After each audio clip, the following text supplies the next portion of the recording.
This program sponsored in part by DL Deeks Insurance, home of the Evangelical Group Plan.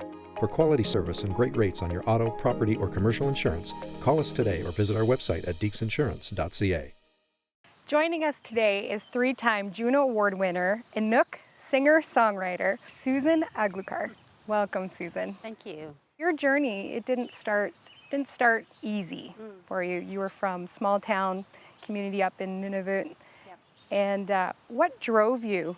You ended up taking a job in Ottawa. What drove you? I'm from Arviat, which is the first Inuit community directly above Manitoba.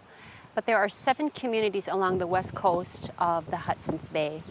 That region is called the Kivadlik region, and the family, both my mom's side and my dad's side, live along the coast. We spent some time in Rankin Inlet, and lots of family in Rankin. And when I left home, Rankin is part of the home. I left because I had just been part of the court case against my child abuser.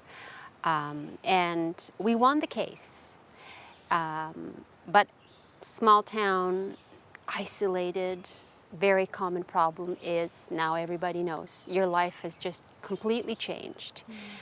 And he serves the time, but he served less time than what he got, served less time than it took to get the conviction, all of it. And so I didn't belong anymore. I didn't know how to function normally in that environment. Everything had changed. And I was given this opportunity. It was a 1-year contract to work as a communications coordinator for Indian Affairs. So part of the government job was Inuit history, giving Inuit history. As much as we knew, it was not taught in our school, so we didn't know much of our history. And part of the job was giving this history in schools in the Ottawa area. I included in there a poem I had written called Searching. Went back to my boss, David Webster, wonderful guy, and I said, many of us live between 2 worlds to finish high school. And it was a residential school, and it had changed for our time, but it was still away from home, away from culture, all this other change. We should do something about this. So we were talking about a documentary which turned into a music video. I always say, if I had been in the room when somebody said, I think she can sing, I think we have enough really nice film footage that we can turn this into a music video. Let's create a music video instead of a documentary. This music video was sent to Much Music.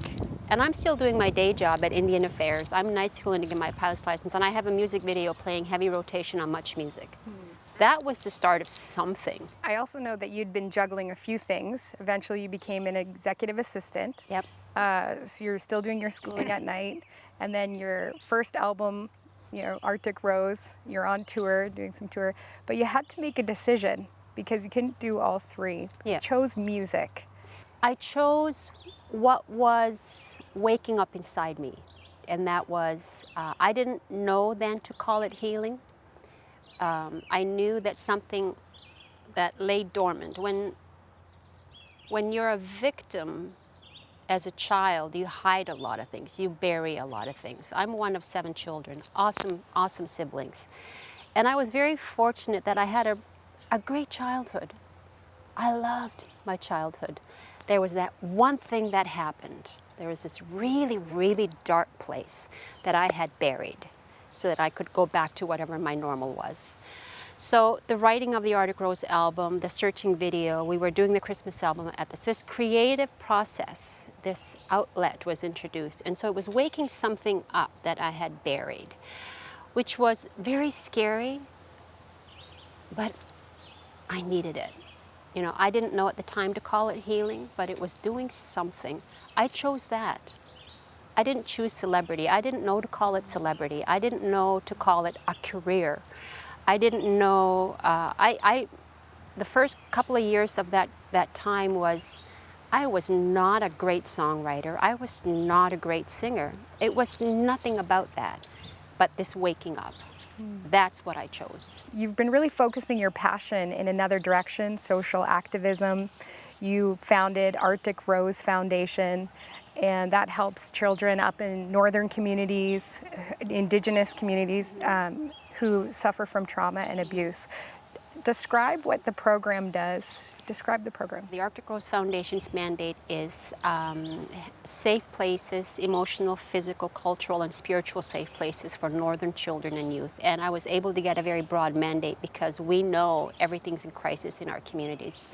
From program delivery for children and youth, we also have to deliver programs for their parents, who are young parents, and then victims of cross-generational impact of colonization and all this stuff. It is art therapy in the form of messy book kits. And so what we provide for children and youth is this kit.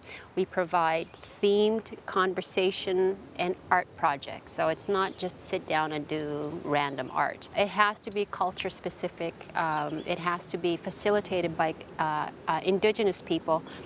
Most of our sessions are in the language. Wherever we can facilitate, we facilitate in our language. That changed the tone of the room.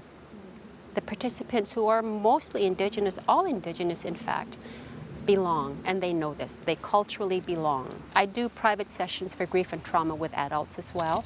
And last month I had an opportunity to work with young men who are victims of sex abuse in a healing center. So we go where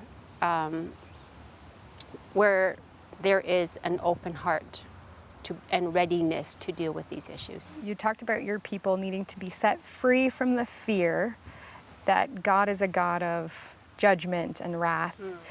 Who is the God that you've come to know today? Describe his character. I had a God moment when I was 11 years old. We had just moved back to Akviat from Rankin after the abuse, and I hadn't yet told my parents. And we were living in this house. My mom, forever, will have a Bible on her lap. All her quiet time is a Bible. For as long as I've been alive, 51 years, she's always had a Bible in her lap. So this is my picture of her. So I was walking up the stairs, and literally 2 or 3 stairs before I reached the top, all of the top was lit like this. It was a bright, stunning light in this space. And I'm looking at my mom, who's reading the Bible. I'm thinking, Mom, do you see what's happening here? I didn't know what was happening. She's just sitting there reading her Bible. She's not seeing this. But this upper level is lit up by this light. And I had no fear in this moment. It was so peaceful. And I'm walking up the stairs, and I looked at my mom and I said, Ikpigiviu, ikpigivi takuvi, takuvi hung mangapta. And which is, do you see this? Do you feel this? In child words, ikpigivi, takuvi. And she just looked at me and, no. And she went back to her Bible, and I thought, okay, so this is just for me. I don't know what this is. I didn't understand it. I understood later in church, okay, this is that moment when God says, you're fine. You're where you need to be. Don't worry about a thing. That's the God I've always known. I've had moments of anger. February, where you go back to, you're never going to be whole. And the anger and the resentment, why? Why me? Why? Where was God in that moment? And the truth is, as Indigenous people, when we're healing, we have to be okay to trust. When you go back to that anger, God is a God of mercy. And he's open. He will take you in every time you go back and say, okay, that's done. Can I come back now? That's the God I've always known, which is why I can stay on a healing path. I can put it away enough to carry on with the work that needs to be done, whatever that is. That's the God I know.